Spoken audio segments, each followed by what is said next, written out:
Hello, Rio Verde. It's Daryl Janice here with Dan Cutler, our superintendent, and we're here to talk to you about 90-degree rule at Rio Verde Country Club. Well, first of all, for the 90-degree rule, the biggest thing I try to let our members know and understand, my idea of the definition is drive on the least amount of grass as possible. So just keep that in mind as you're on the golf course.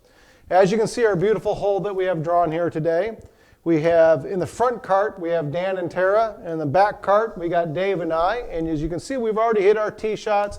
We got bunkers, we got wet spots, we got gates out here, and we have sand traps out here. So after we've hit our tee shot, we start to drive, and we want to go 90 degrees to the very first ball that was out there.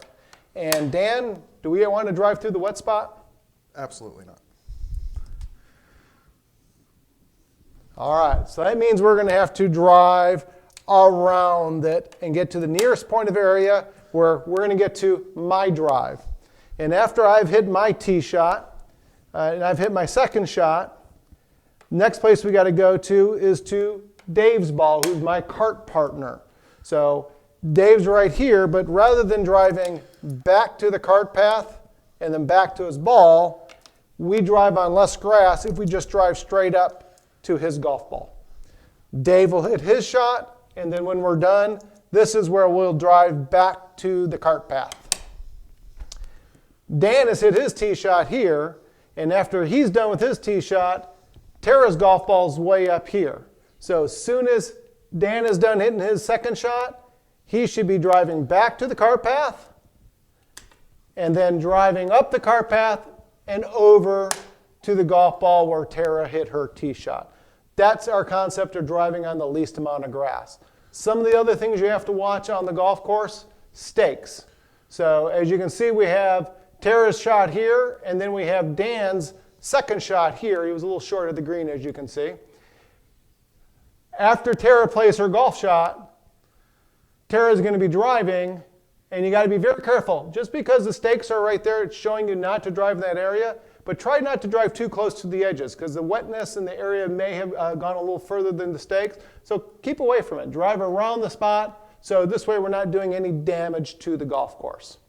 So Dan, what other things do you have for us on the golf course over there? One main thing would be exits and wet areas around the exits. No longer we have an exit poles. It's hard to control that traffic. So if we're mindful, especially under trees and areas where we're exiting, and constant traffic is, if we can kind of scatter around those areas and try to avoid any wet areas or areas under trees, it's pretty important. Okay. And how about this guy in the center? You know this guy? That's me filling a divot after my beautiful second shot there.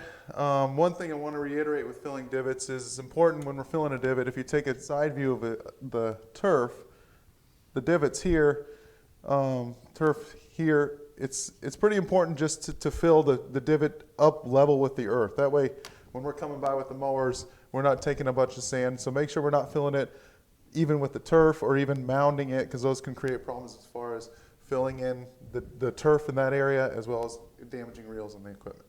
Okay. Perfect. And another thing I want to talk about is the roughs.